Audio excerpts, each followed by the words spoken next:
What up, guys? I ventured home. I figured maybe I could do this little segment workshop pop-up thing here and see if the internet connection was any better than it was earlier today. Oh, if you watched that video, I'm so sorry. Hopefully you just didn't watch it and you got the audio part because the audio is still good. So, like I said, today I want to talk about allergies. Tonight, right now. I want to talk about allergies. So this time of year, especially when things are starting to thaw, well, I guess they started to thaw a couple weeks ago, and maybe they're going to freeze again over the weekend. But this time of year, typically, when things start thawing and farmers start planting, we see a ton of allergies.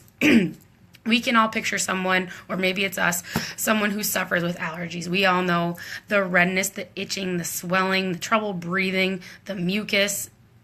What the heck is going on? So I thought this was a little bit of a follow-up. A couple weeks ago I did a live about my buddy's dogs, and one of them that had developed allergies out of nowhere, and talking about how come one dog would develop allergies while the other didn't. Thought would relate a little bit better if we talked about what's really going on in the body, how come that happens, and what we do about it in our office that makes us a little bit different. So, guess we'll start off with a little bit of statistics, maybe is the way to do it, because, like I said, we can all picture someone we know who suffers with allergies. They suck. My mom being one of them.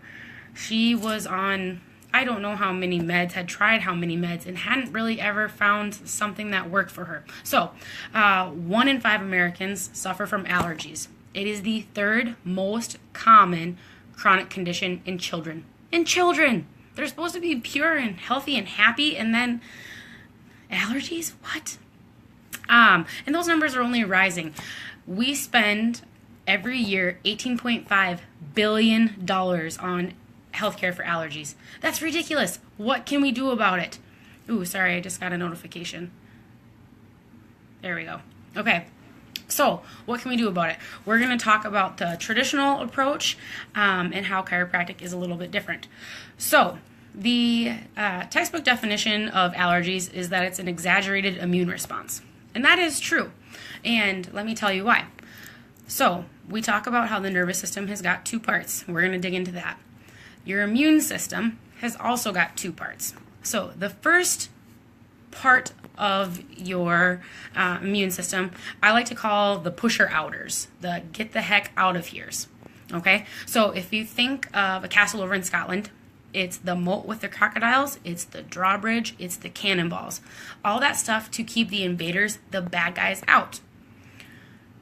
These are your classic signs of illness. Fever, coughing, sneezing, watery eyes, mucus, diarrhea, vomiting.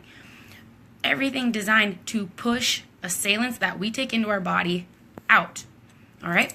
On the other hand of the immune system is what's called, or what I call, the come-on-inners. Maybe the Minnesota Nicers is another way.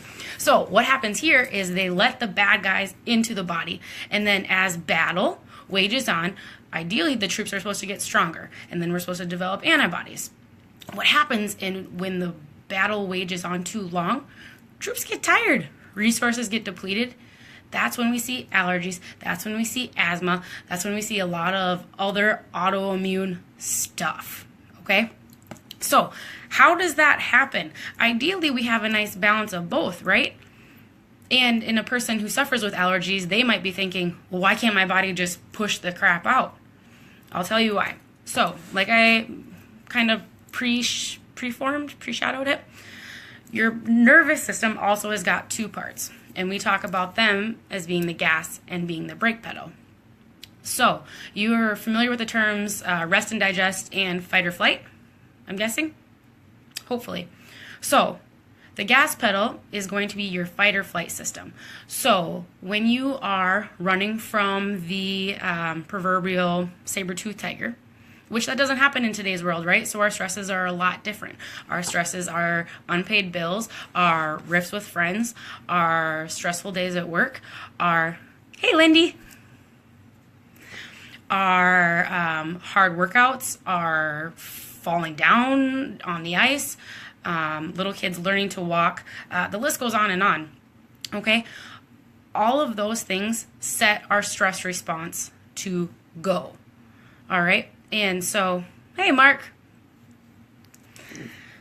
When our stress response is go, a lot of the proponents of our body that aren't immediate to our survival get put on the back burner. So our body instinctively puts things like an immune response and fighting bad guys and bacteria on the back burner. All right. So when you have those stresses like we talk about, or like I just talked about, those hit the gas pedal. On the other hand, the brake pedal is the rest and digest. So that's what's responsible for digesting your food. So when you're digesting your food, be breathing your lungs, relaxing your muscles, getting you in a state of calm and ready for sleep and healing. Because those things aren't immediate to your survival, right? So when we are foot on the gas, screeching down the highway, our body doesn't, I don't want to say it doesn't care, but frankly, it doesn't care about our immune response and pushing out bad guys. So people who have allergies, a lot of times that side of the immune system is stifled because our foot is on the gas with our nervous system. So in the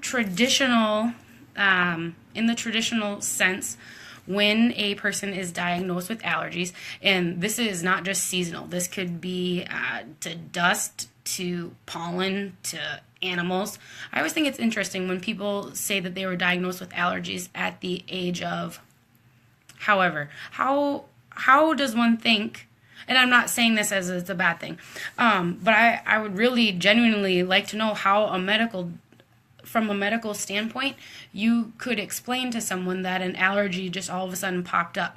A lot of times it's not like people are altering lifestyle habits. They haven't moved. They haven't got more pets. If anything, with the pet thing, it's people who have had animals all along and then all of a sudden just developed. What the heck is going on there?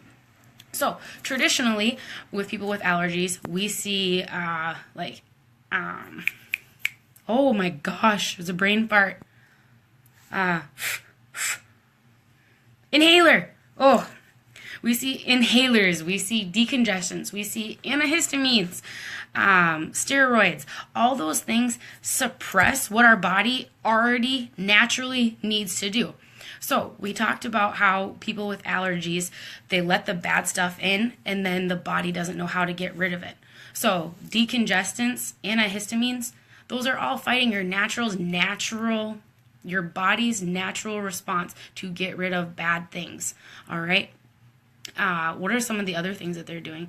Oh, there's allergy shots. There are drops under the tongue. There are so many different ways that people are dealing with their allergies these days. And what's crazy is once you stop those things, the allergy's still there. The problem is never really gone. So how is chiropractic any different? With chiropractic, what we are doing is we are hitting that brake pedal every time and calming your body down. We're bringing it back into that state of rest or digest so your body can heal. So and I can't say, oh, Q, this is just a party on here. I can't say that I have ever experienced allergies. I haven't. But I shared with you in the beginning of this that my mom has suffered with allergies. So I've witnessed it when my mom is short of breath. And it's scary. It's super scary. And my mom, I don't know if I've ever actually seen her use an inhaler. She's one of those people who's super stubborn.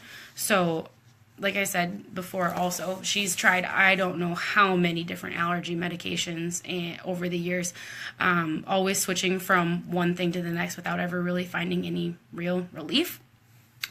And so I know, watching her struggle, how hard it is to know someone you love. I can't even imagine if it was a kid, watching your kid struggle, like playing with other kids, or if they are have to sit out at gym class. I can't imagine how hard that is. So chiropractic, like I was saying, each adjustment is geared towards calming the body down. When we calm the body down, it has an easier time deciphering which part of the immune system it needs to initiate. Does it need to initiate the pusher outers, the beat it nerders, or the come on inners, the Minnesota nicers? All right. So if you know someone with allergies, if you have allergies, if you are sick of using an inhaler, or if you're not using an inhaler or decongestants and you are just sick of like springtime with the itchy, watery eyes, the drainage from the ears, the drainage from the nose, all of that bad stuff, there are other ways, there are different things to try, all right? And chiropractic might be that answer. So if you have like specific questions about allergies, like by all means comment on here, message us, or if you have other topics, like I maybe didn't say this. So we're going to be doing a lot more little pop-up workshops here coming on Facebook. So if you have topics that you'd like covered or questions, shoot them my way. If I don't know the answer, I'll find them and we'll talk about it. All right? Have a great night. Bye.